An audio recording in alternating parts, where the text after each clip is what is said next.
राजकुमारी Lara आखिर क्यों मारना चाहती है अपने होने वाले पति को, 10 सिर वाले हाथी को? सिर्फ अपने एक हाथ से धूल चटाने वाले महायोद्धा की शक्तियाँ आखिर क्यों छीन ली गई? आखिर क्यों औरतों ने उसके ऊपर चूड़ियाँ फेंककर उसे कहा नामर्द? कैसे एक कमजोर लड़के को एक आत्मा ने बनाया रातों रात 100 हाथियों जैसा ताकतवर? आखिर ऐसा क्या हुआ जो एक लड़का करना चाहता है अपनी ही मंगेतर से एक रात की शादी? 20 करोड़ लोगों के दिलों में सनसनी मचा चुकी ये ऑडियो कहानी, जिसे लोगों ने पैसे खर्च करके सुना, वो आज से सिर्फ आपके लिए है बिल्कुल मुफ्त। तो अभी डाउनलोड करें पॉकेट FM और सुने सुपर योद्धा। देखो मैकी, मैं जानती हूँ कि तुम आमिष दल के लीडर के बेटे हो, लेकिन मुझे इससे कोई फर्क नहीं पड़ता। मेरे सामने से हट जाओ, मुझे कुछ जरूरी काम है। इरा की इस बात पर मैकी ने मुस्कुराते हुए कहा, ठीक है इरा, तुम करो ना अपना काम। जब तक तुम बाजार में अपना काम खत्म करोगी तब तक मुझे तुमसे बात करने का थोड़ा मौका भी मिल जाएगा। ए शून्य रैंक, चल अब नीचे आजा। तू पहले भी कमजोर था और आज भी एक नंबर का नामर्द और निकम्मा है। शौर्य दल के जाबाज लीडर अरेंद्र इसके पिता नहीं होते तो इसे लोगों ने कब का मैसेडोनिया से बाहर फेंक दिया होता। वो दिन भी बहुत जल्द आने वाला है।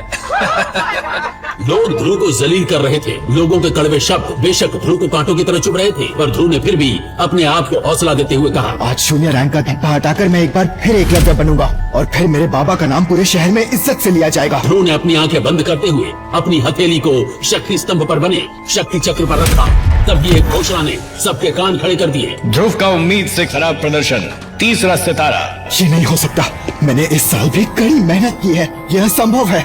शक्ति स्तंभ पर गढ़े हुए शब्दों ने ध्रुव के सपनों को चकनाचूर कर दिया।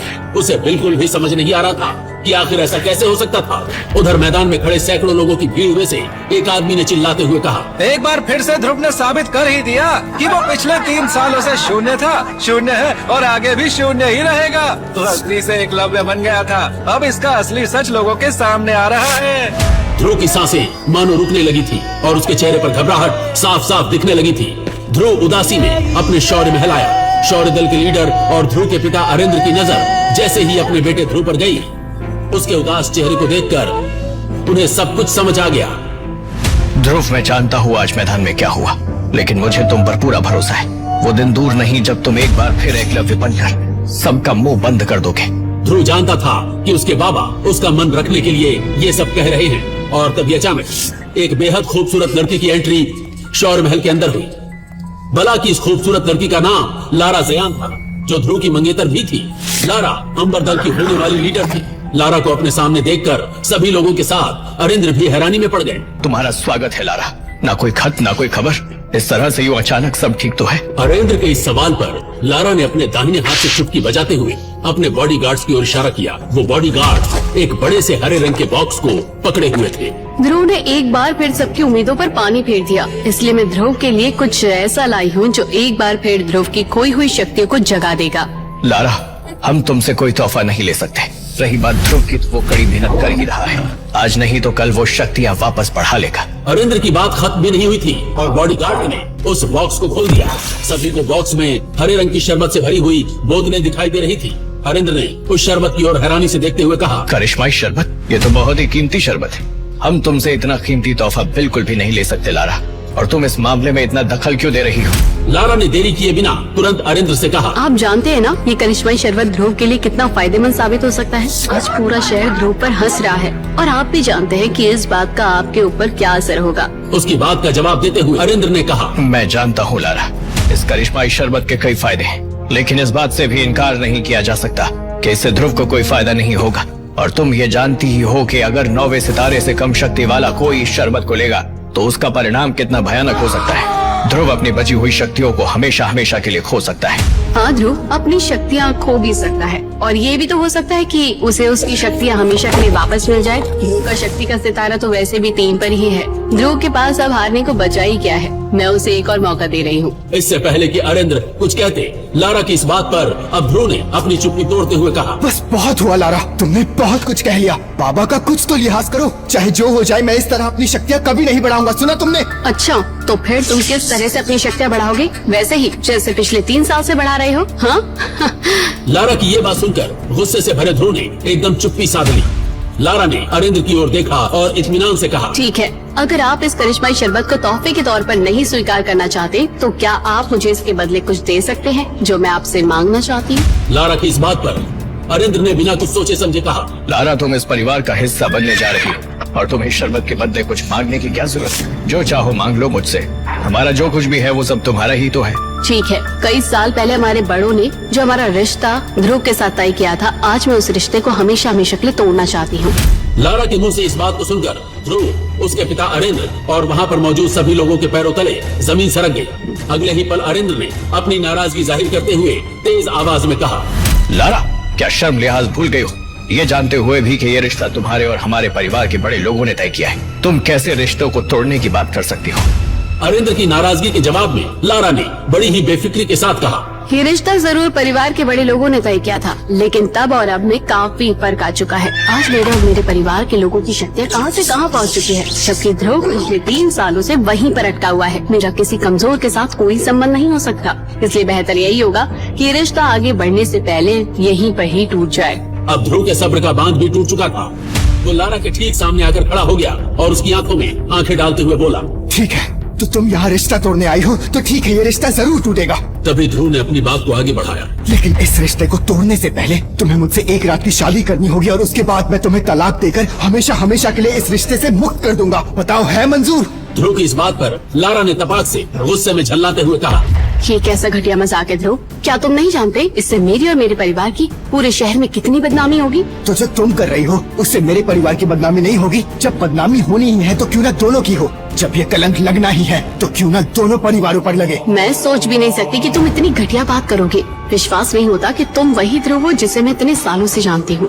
ध्रुव ने बिना वक्त गंवाए अपने उसी अंदाज को बरकरार रखते हुए कहा, मुझे भी यकीन नहीं हो रहा है कि कैसे तुम इस करिश्माई शरबत की आड़ में इस रिश्ते को खत्म करने के लिए बिना कुछ सोचे समझे यहाँ चली आई। क्या तुम भी वही हो जिसे मैं कभी जानता था? इतनी बातें करते हुए ध्रुव और लारा दोनों के चेहरे एक दूसरे के बहुत ही नजदीक आ गए थे। उन दोनों की आंखें एक दूसरे को भूले जा रही थी। फिर लारा ने अपनी बात को आगे बढ़ाते हुए कहा, मेरे पास एक और तरीका है जिससे हम इस रिश्ते का फैसला कर सकते हैं। आज से ठीक 3 साल बाद हम दोनों के बीच एक मुकाबला होगा। अगर उस मुकाबले में मैं जीत गई तो तुम्हें इस रिश्ते को तोड़ना होगा, और अगर तुम जीत जाते हो तो वही होगा जो तुम चाहोगे। मुझे तुम्हारी ये शर्त मंजूर है। शर्म की बात है कि अब हमारा रिश्ता एक मुकाबला तय करेगा। ध्रुव के इतना कहते ही लारा ने एक आखिरी बार उसे घूर कर देखा और फिर अपने बॉडीगार्ड्स के साथ एक घमंड से भरी हुई मुस्कुराहट के साथ महल से बाहर चली गई।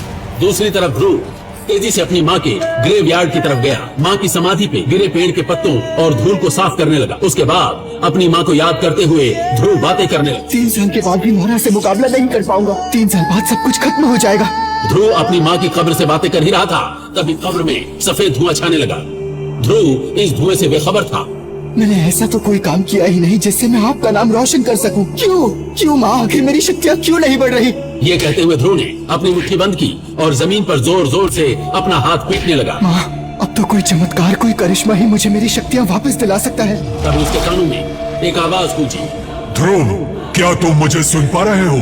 आवाज को सुनते ही ध्रुव अपनी जगह पर खड़ा हो गया और समाधि के चारों तरफ घूम कर देखने लगा, लेकिन उसे वहाँ पर कोई भी नजर नहीं आया।